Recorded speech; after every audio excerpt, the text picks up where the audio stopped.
Super Mario Galaxy was Mario's first real journey into the outer reaches of the universe, becoming a galaxy globetrotter in the process.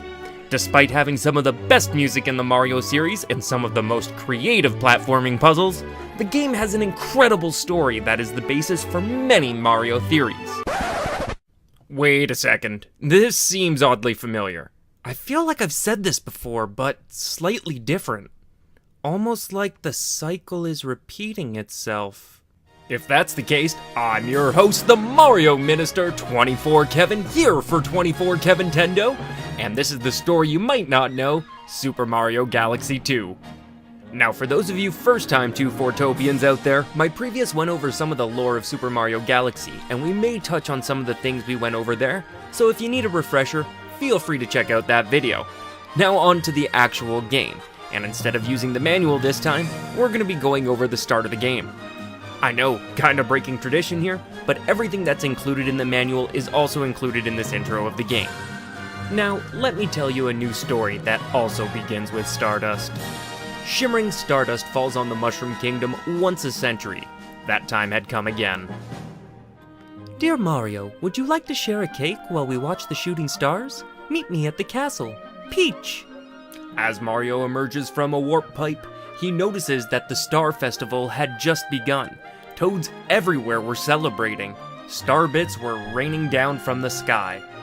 Mario ran through the field with stars falling around him. Suddenly, he noticed a strange light in the grass. As he peered cautiously through the reeds, he saw a small, lost Luma. Mario seemingly did not recognize him, as he called him a strange little feller, and wondered if he was lost. He seemed to take a shine to Mario, and decided to take up residence underneath his cap. Mario's cap filled with warmth as he felt a new power surging through him. With Baby Luma tucked safely under his cap, Mario rushed on to the castle. What's this? Was this one of the little fellow's friends? This Luma also seemed to be confused and had no idea where they were. When Mario finally got to the castle, something unexpected was waiting for him. Apparently the only person who didn't expect it was Mario, because of course Bowser once again invaded the Mushroom Kingdom, seemingly appearing much larger than he had previously. Bowser finally leaps before Mario and reveals that he's too late, as he already has the power of the stars, and that he also stole Princess Peach, who screams for Mario to help her in Bowser's clutches. Bowser says a phrase that some people might consider harassment in 2019. Bowser reveals that he is going to have Peach bake him a galaxy-sized slice of cake. After bragging about how huge he is again, sounding an awful lot like a certain president, says that he deserves an empire that's more me-sized, and he'll put it at the center of the universe. Have fun with your stupid mushrooms, and takes off into a portal that he seemingly created with the Power Stars. The portal vanishes and Mario is left to run to the castle to check on the destruction. Mario arrives at Princess Peach's castle and is greeted by Lumas who seemingly recognize him. They tell him that Bowser took Princess Peach to the center of the universe and he must hurry to save them before the young Master Luma pops out of Mario's hat. He apparently got thrown overboard as well, and he's gonna stay in Mario's cap and help him out for now. Mario has other things to worry about, like saving the princess. As a thanks for saving their friend, one of the Lumas transforms into a launch star that will send Mario into space in order to chase after Bowser. With a quick flick of the wrist, Mario is sent out soaring to space once again. After obtaining your first Power Star, you're greeted by Lubba, who seemingly had a similar plight to what happened in the original game to Rosalina. Bowser attacked his ship with meteors, stealing his Power Stars and scattering the Lumas in the process. While this is similar to how the original game had it happen, one character's absence from this game seems to indicate they were the cause of the Comet Observatory being caught in the mysterious force. I'm of course referring to Kamek, who doesn't even make a single appearance in this game. Another really odd difference is that the Star Festival takes place at night in the original, but in Galaxy 2 seemingly takes place during the day. Again, these aren't huge changes, but I think these may hint at something more, and we'll get into that shortly. After agreeing to help Lubba, Lubba uses the Power Star to transform his now broken down ship to resemble Mario's head. This isn't the only time I believe we've seen the Power Stars used to reshape something, as if you've watched the Mario 64 videos, you would understand that Bowser actually used the Power Stars to create parallel worlds to replenish his army. This would also stand to reason that the Power Stars could be used to alter the way that these locations look. This would also explain how the Throwback Galaxy exists in this game as well. Bowser must have taken his shine to the Whomp's Fortress and decided to remake it in the galaxy with the Power Stars once again. Kinda neat when you think that Bowser liked Mario 64 as much as most of us do. Another interesting moment is when Lubba recognizes the young Master Luma, but doesn't appear to have seen him in some time.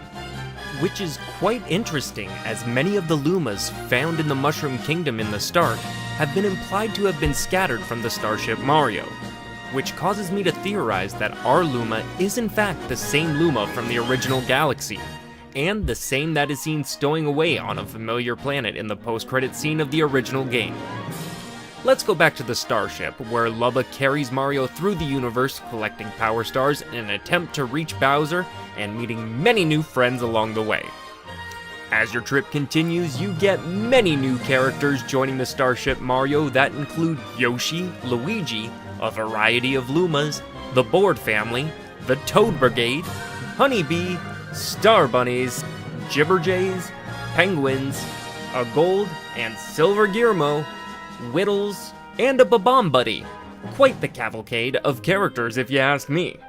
There's a big difference with how the Toad Brigade is introduced in both games though, as Captain Toad and Toads join the Comet Observatory shortly after running into them in the Honey Hive Galaxy, while the Toad Brigade in this game actually flies to help Peach in Outer Space and Galaxy 2, after the Lumas in the Mushroom Kingdom help them build their Star Shroom, something that's not done until the Brigade was on the Comet Observatory and the Lumas created the starship for them there. Funnily enough, we find out that Captain Toad was only named as such because he found a headlamp and started referring to himself as such. Nothing else to that, just a funny little note. After gathering enough Power Stars, Mario is able to travel to the center of the universe, ultimately arriving in Bowser's Galaxy Generator and his fortified fortress. After sending giant floating rocks into Bowser, he shrinks in size and plummets into a black hole. Just as you're about to grab that final star, Bowser breaks through the ground, eating the Grand Star and growing once again.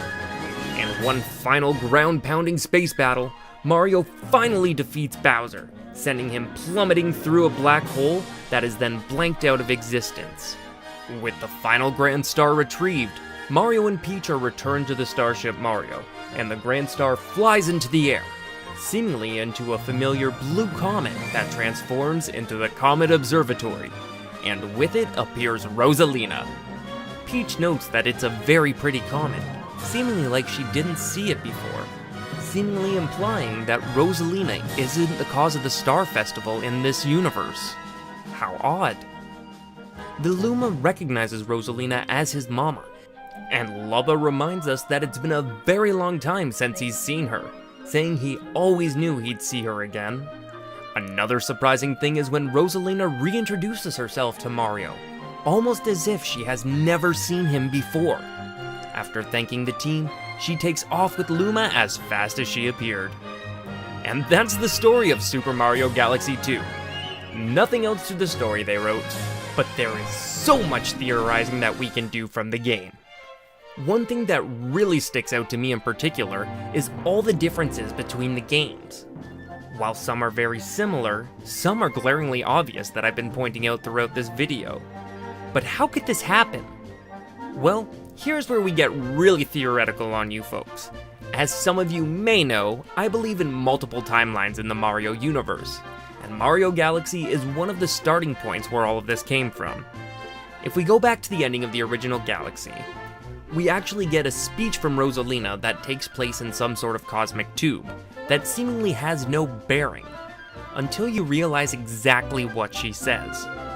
When stars die, they turn to dust and scatter across the cosmos. Eventually, that stardust reforms to create a new star, and so the cycle of life continues. But the cycle never repeats itself in quite the same way.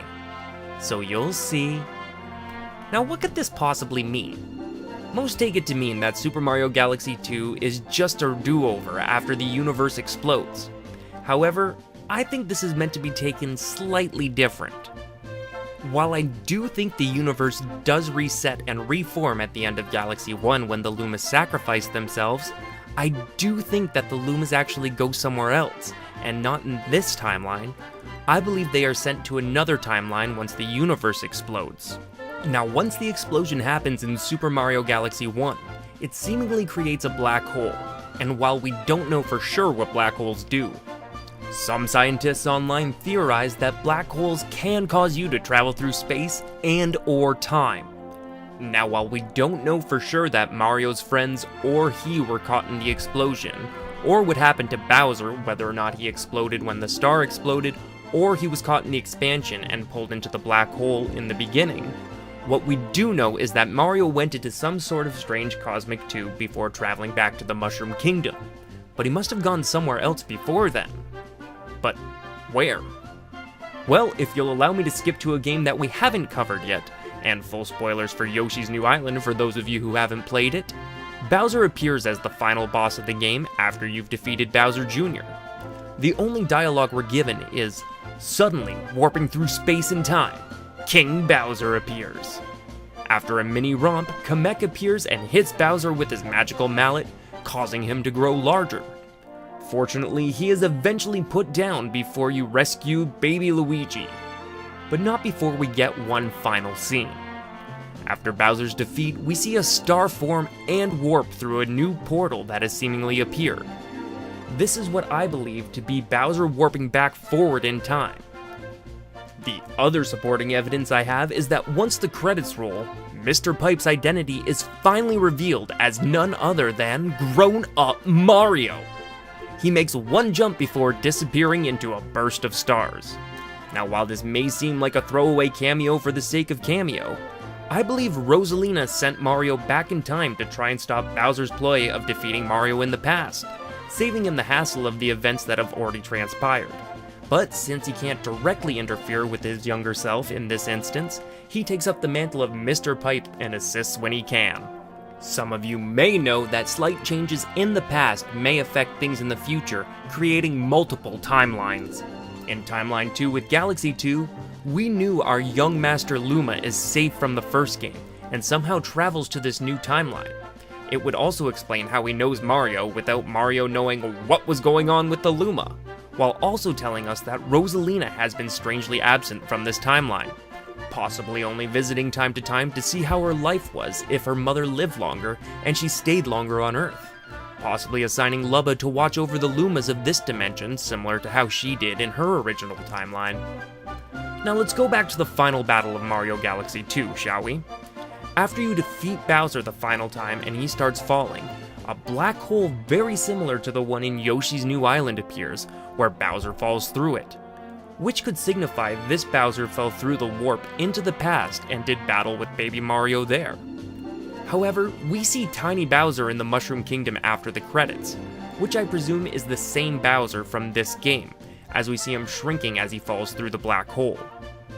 Now stay with me on this. If we subscribe to the theory that both Mario and Bowser traveled back in time to the events of Yoshi's New Island at the end of Mario Galaxy 1, then it could stand to reason that the second time we fight Bowser in Galaxy 2 isn't actually the Bowser from Galaxy 2 we've been fighting the whole time, but instead, the Bowser from Super Mario Galaxy 1. In the original, Bowser never uses a Grand Star to increase his power, but when he's sent back in time in Yoshi's Island, we see Bowser get whacked by Kamek's magical mallet, causing him to grow exponentially. After losing to Baby Mario, however, we actually don't see Bowser shrink again. Instead, we just see Bowser turn into a shooting star and launch himself into the portal in the sky. This is also in complete contrast to how Mario disappears, simply blinking out of existence, presumably in this timeline as he went back to his own universe. With Bowser 2 failing in the future, original Bowser opens a portal under him and sees his opportunity to grab the Grand Star and have his final shot at revenge. After becoming the biggest Bowser ever in one final attempt to have his cake, and Galaxy 2, he falls back into the portal in defeat, sealing the abnormality and blinking out of existence, looking a lot similar to how Mario disappeared at the end of Yoshi's New Island. Now, I know some people think I'm thinking way too much into this, but it doesn't really make sense for Bowser to be able to recover in such a short period of time and use the same Grand Star again. And if that still has yet to convince you, the ending of Galaxy has Bowser be the only one rubbing his head in pain. But Mario never really hit him in the head in the Battle of Galaxy 1, instead spin attacking him throughout. But what game did Bowser have to be hit in the head though? Oh yeah, Yoshi's New Island! Okay, I know that one's a bit of a reach, and Bowser could just be shaken up from his battle with Mario and Giant Exploding Star, or maybe he just has a headache from traveling too much through time. Who knows? Either way, I think it's a pretty logical argument for Bowser went back in time. Agree or disagree, leave a comment down below and let me know if you have any other evidence for or against. Now, let's tie up a couple loose ends to put all this theory together. At the end of the original Mario Galaxy, the final level is something called the Grand Finale Galaxy, where the player runs through the original Star Festival, this time with purple coins located throughout, something we actually see referenced in Mario Odyssey later, possibly giving the inspiration for purple coins in that game. We are also treated to many Easter eggs of characters we've met along the way, with penguins, toads, Gearmos, and more hanging out at the Star Festival. Eventually, you will run into the Toad Brigade, who have now been promoted to Royal Guards thanks to their bravery and help saving the universe. I believe this to happen as the universe has reformed, undoing Bowser's invasion, and this is why Peach, Mario, and Bowser aren't visible yet, as they were the ones most central to the explosion other than the Lumas. Plus, two of them are busy jumping through time. Who knows where Peach went? Maybe she went on a nice another little vacation with Luma. That would be a nice thing, wouldn't it? I'd love to see that fanfiction someday. But I'm getting off topic, so let's summarize. At the end of Mario Galaxy 1, Bowser warps back in time to Yoshi's New Island to try and stop a younger Mario. After being defeated, Kamek helps him grow, which does nothing except see him lose again, before he warps back into the future of Timeline 2, where the events of Super Mario Galaxy 2 have taken place. After Bowser 2's defeat, Bowser Prime took his opportunity to grab the Grand Star and grow further, causing him to become Biggest Bowser, and ultimately failing again, before being warped back to his original timeline, and sealing the black hole that he caused in the original. Luma from the original Mario Galaxy, who has been traveling with Mario throughout this journey, is reunited with Rosalina from Timeline 1, presumably the only Rosalina with cosmic powers. She leaves Timeline 2 as Bowser is warped back to the Mushroom Kingdom, looking similar to his Koopa brethren, as Peach and Mario hitch a ride home with the lovely Lubba. As some of you may know, Miyamoto never wanted Mario to have a deep story, instead being focused on the gameplay, and the Galaxy team had to hide many, many things within the game for the fans to enjoy. And I, for one, could not be happier that they did. With that, our interplanetary adventure comes to its conclusion. At least, until we get to Odyssey. But that is still a long, long ways away for now. That's all the time we got for today's episode, though. Leave a comment down below and let me know what you guys think. Do you guys enjoy these longer videos that are closer to 20 minutes long, or do you guys like the shorter 5 to 7 minutes videos? Because I'm working on sort of mini theories for there that I can break down into smaller parts that I could be putting up here as well. Let me know what you guys think and leave a comment down below. For everyone here at 24KevinTendo, I'm your host 24Kevin. See you guys next time. Hope y'all had a great day. Bye!